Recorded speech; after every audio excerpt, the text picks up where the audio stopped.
Welcome back to the Grassroots Corner. This is Ernie Powell on our special Easter edition. Our second guest is from Sacramento, California, a very good friend and a very seasoned and skilled organizer who has been with the Farmworkers movement in California for a number of years. Welcome, Marc Grossman. Hey, Ernie. Pleasure to be with you. So happy to have you here. Let me just give our listeners, this is an amazing background. I mean, you've been on a number of campaigns, both Assembly and State Senate campaigns. You've worked on ballot measures for the farm workers and other groups. You were the press secretary for the United Farm Workers from 1975 to 1981. Actually, I believe you were a speechwriter for UFW President Cesar Chavez, and you're currently with the Cesar Chavez Foundation. Could you tell us a little bit about your work there? The Chavez Foundation is the other arm of the farm worker movement, the first one being the United Farm Workers of America. It was also founded by Cesar, obviously under a different name, in the 1960s. The UFW, of course, addressed the crippling abuses and exploitation of farm workers at the workplace, but Cesar Chavez, Dolores Huerta, Gilbert Padilla, and the other founders of the movement understood that it would take more than a union to overcome the crippling dilemmas farm workers faced, especially in the community, because unlike a lot of other workers who were unionized and organized and made decent living, farm workers would go home from work to a whole other set of dilemmas: substandard housing, lack of educational opportunity, real discrimination based on race and ethnicity.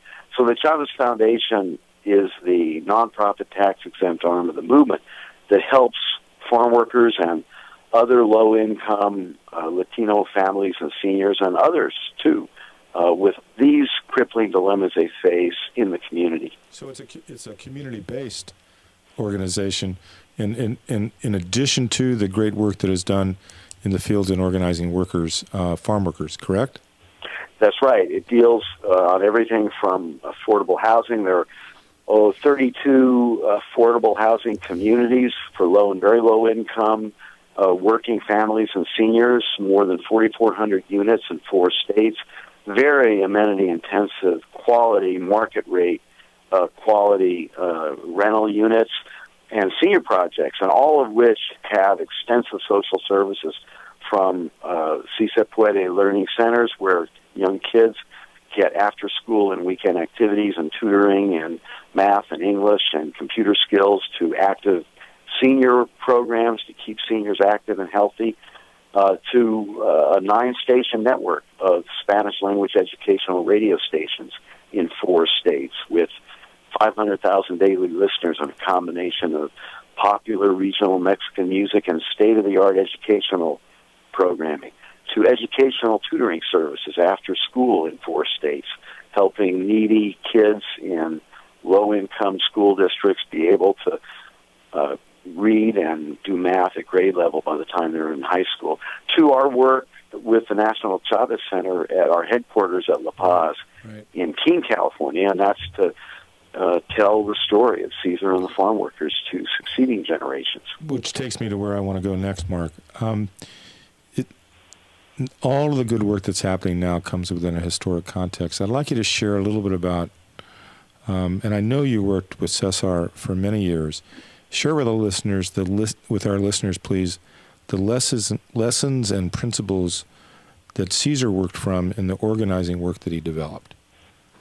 Well, it's funny. Next month in April is going to be 20 years since Cesar's passing, and if anything, his interest in him and his life and his values and his legacy is increasing. But I think we like to say that the greatest monument to Cesar Chavez is not on a street sign or an official holiday. There are now 8 states that celebrate his birthday. It's really in the courage to work for change that he inspired first among the farm workers, but then in millions and millions of people from all walks of life who never worked on a farm. Cesar was very uncomfortable being recognized and being honored when he was alive. He refused most personal awards. He almost never let anyone name anything for him. I think it was because he realized there were many Cesar Chavezes. There were countless men and women who made great sacrifices and accomplished tremendous things, but whose names were largely lost to history. Cesar used to like to say that his job as an organizer was helping ordinary people do extraordinary things. And I think that was partly a big part of the secret to his success. So let me ask you to repeat that, because this show is about, as you know, the show is called Grassroots Corner. It's about organizing. So say that one more time about Cesar's emphasis on organizing. Sure.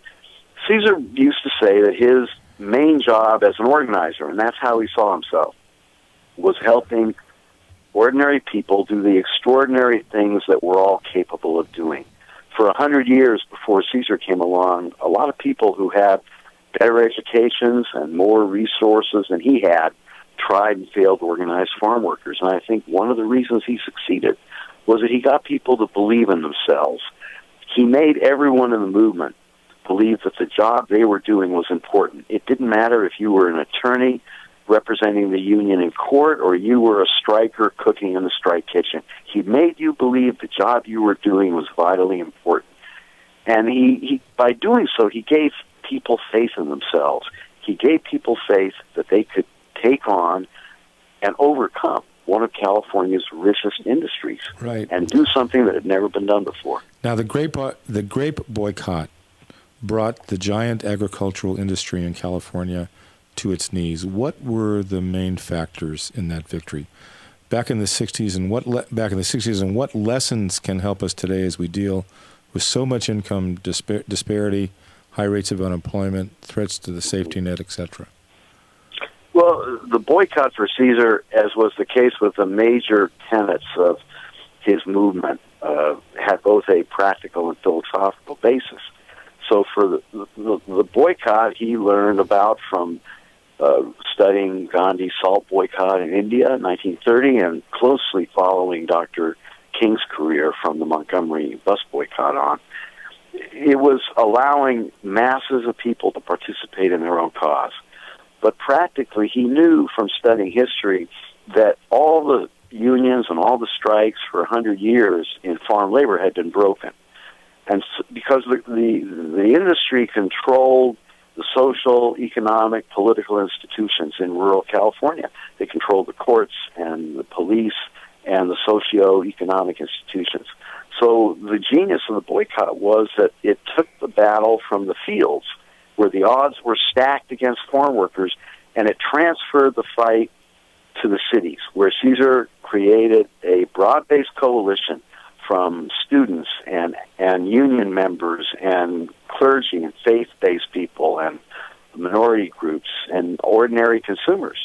And by creating millions of people, by giving millions of people the opportunity to make a small sacrifice, because Cesar knew not everyone was going to do what we did, give up our lives and work full-time with the movement, but by giving everyone a chance to make a small sacrifice by not buying grapes or other boycotted products, they could still make an important contribution to help the poorest of the poor who were struggling nonviolently to make real progress for themselves. And millions of people responded. You know, in preparing for this this interview, I put together a couple of clips that stood out to me as statements from Cesar about his organizing work, his vision, et cetera, et cetera. I want to play those clips and ask you to comment on them if I could, please. Sure. You guys ready for it? Humiliate the person who feels pride. You cannot. Hold on, we got some technical issues. It'll happen. Change begins, it cannot be reversed. You cannot uneducate the person who is left. Once social change begins, it cannot be reversed. You cannot uneducate the person who has learned to read. You cannot humiliate the person who feels pride. You cannot oppress the people who are not afraid anymore. The UFW was the beginning. We attacked that historical source of shame and infamy that our people in this country lived with. We attack that injustice not by complaining, not by seeking handouts, not by becoming soldiers in the war on poverty. We organize. That I've heard those quotes more than once, and the last one about we organize, of course, is just it is a core theme of the way the movement was built. But could you give us a little context for these quotes and your own impression of them, Mark? Sir, these quotes are from a landmark address that Cesar delivered that we worked on together in 1984 before the Commonwealth Club of California in San Francisco. And it was perhaps one of the few occasions when Cesar was really very introspective and put himself and his movement in an historical context. You know, for many years, Cesar resisted being identified as a Latino leader. Part of it was political because there were other minorities in farm labor in the 60s and 70s, Filipino Americans, some African Americans. There were even some workers from South Yemen and Arab nations in the 70s and some other places. But as he traveled around the nation, and as his personal aide too, I would travel with in many places, countless people would come up to him and they would say, "You inspired me to go to college. You inspired me to get into the labor movement, to run for public office, to become a professional." Certainly Latinos, but also people from all walks of life who never worked on a farm.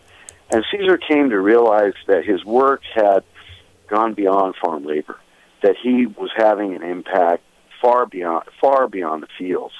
So that clip from his Commonwealth Club speaks to that question. You know, that he said that once the union became established, it showed people that if the farm workers could do it in the fields, if they could overcome adversity and great odds and succeed with everything they had going against them, then it could happen in education, in the city councils, in the state legislatures, in the professions, in a whole slew of disciplines and occupations that have nothing to do with agriculture. It's so interesting because in my own personal reflection, I'm thinking about, I was involved in the renters' rights movement in Santa Monica, which created a landmark renters' rights rent control law. And I'm thinking about the city council. The Santa Monicans for Renters' Rights finally had full power, if you will, in 1981. And I'm thinking about all 7 of those members that were sitting up on that dais, and 5 of them had been involved in the Great Boycott. Yeah, and that's right. So many people trace their social and political consciousness and activism to Cesar Chavez. Right. You know, there were thousands and thousands. You and I are among them who actually worked directly with the movement over the decades. And there were tens of thousands, hundreds of thousands, and then millions more who either volunteered for the boycotts in the 60s, 70s, and 80s, or they were inspired by it. President Obama has told us that he was inspired to go to Chicago and become a community organizer in 1985 because of Cesar Chavez. Which leads me that began his public career. Which leads me to my next question. For the first time in history, a U.S. president visited La Paz. Now, La Paz is the national headquarters for the Farmworkers movement, as you indicated earlier, in the Tehachapi Mountains in Keene, California. And in October of last year, President Obama was there to recognize the great work and the great legacy of the Union and the Chavez legacy. And I know that Dolores Huerta was there, who was for many years the vice president of the Union, as well as Mrs. Chavez, Helen Chavez, Cesar's wife, and a number of their adult children. Just tell us about that day, Mark. Were you there? Just tell us about it. Yeah, I was. I was pretty busy. We had 150 reporters from all over the world there that day, along with 7,000 people. And you've been there. We used to call it the North Unit. Right. And if you can imagine 7,000 people there in this little mountain hamlet, I never thought I'd hear "Hail to the Chief" played at La Paz. But what happened was that the Cesar Chavez Foundation, which owns and operates La Paz, donated a small portion of the 187 acres to the federal government. And under the Antiquities Act, the president has the authority to declare and proclaim a national monument on land that's been donated to the federal government. So this is the 398th unit of the National Park Service. It's operated now as a partnership between the Cesar Chavez Foundation and the National Park Service, because the Park Service's mission is to tell the story of America. But as Secretary of the Interior Ken Salazar said, of the 397 then units of the Park Service, none of them had anything to do with a contemporary Latino. And you can't tell the story of America without telling the story of the Latino-American experience in this country. And the new national monument, the Cesar E. Chavez National Monument, is going to be the beginning on the road to fulfilling that mission. And of course, the president gave a speech that day, correct? He did. It was very moving, and the president talked about how now La Paz is going to take its place among some of the most important public places in America, from the Statue of Liberty to the Grand Canyon. La Paz is now in that tradition. So let's go to the future, or let's go to both the present and the future. And I did watch a tape the other evening of your interview on CNN. I think it was CNN. It was one of those news shows in which you talked about the growth of the union and the kinds of issues the union is now involved in. Tell us if you will, the state of play for the farm workers movement, both in California and nationally. Sure. Yeah, Cesar said many times that if the movement did not survive his passing, then his work would have been in vain. And today, the farm worker movement is carrying on through the work of hundreds and hundreds of men and women who work hard every day to help the neediest among us. The UFW, the United Farm Workers of America, continues struggling every day to defend farm workers. The union has won new protections through recent UFW contracts with the largest strawberry grower and winery in America, with one of the biggest vegetable growers in California. 75% of the state's fresh mushroom industry is under union contract. So is one of the largest dairies in the nation and the biggest winery in Washington State. Just since almost a year ago last spring, 2,000 more California tomato workers are now under UFW contracts. Some of those are elections the UFW won 23 years earlier. Thousands more workers in melons and vegetables and tree fruit and table grapes are negotiating union contracts in 2013. The UFW has also been leading the fight for immigration reform for more than a decade. Arturo Rodriguez, Cesar's successor as president of the UFW, has been in Washington, D.C. repeatedly in the last few months in continuous negotiations with some of the nation's largest grower associations, as well as lobbying top members of Congress over the agricultural provisions of the comprehensive immigration reform bill that is in the works. Last weekend, thousands upon thousands of farm workers took to the streets in Washington State, in California, in Santa Rosa, in Salinas, in Fresno, in Bakersfield, in Oxnard, in the Coachella Valley. They marched to celebrate Cesar's birthday, but also to create a new immigration process that will free so many of them from the vulnerability to abuse that comes because of their immigration status. In addition, in April, more than 150 farm workers are traveling to Washington, D.C. This is the largest contingent of agricultural workers ever to lobby lawmakers for immigration reform. This will be between April 7 and April 10, sponsored by the UFW, the UFW Foundation, and the Cesar Chavez Foundation.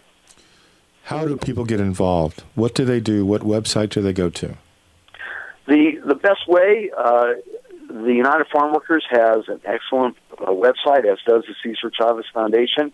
The UFW website is ufw.org, and you can sign up for the free listserv to get updated reports on a weekly basis and to directly participate in UFW campaigns to get new contracts, to win immigration reform, to win pesticide protection improvements, and a whole slew of important issues that directly affect farm workers.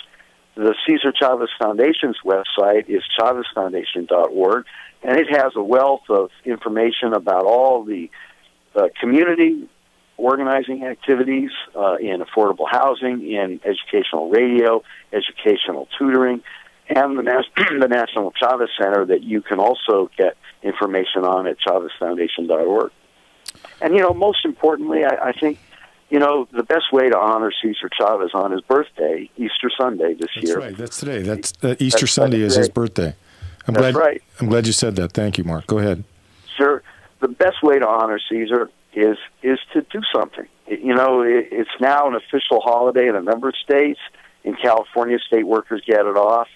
But this should be a day on, not a day off. Mm-hmm. And so, the best way to honor Cesar is to go out there and do something to be of service. Cesar used to say that, that true wealth is not measured in money or status or power. It's measured in the legacy we leave behind for those we love and those we inspire. So the way you honor Cesar is to get involved. To help the farm workers, of course, but to be involved in your community on behalf of the people who need help. Well, Marc Grossman, I've known you for a lot of years, and I want to tell you that all through those years I've respected the work you've done, the writing you've done, the way in which you've worked very hard for this movement and this cause and for social justice. I want to thank you for this interview, and I want to encourage our friends and our listeners to be in touch with the farm workers movement. But Mark, great work, and once again, si se puede. Si se puede. Okay, my friend, thank you very much. You're listening to Ernie Powell with the Grassroots Corner.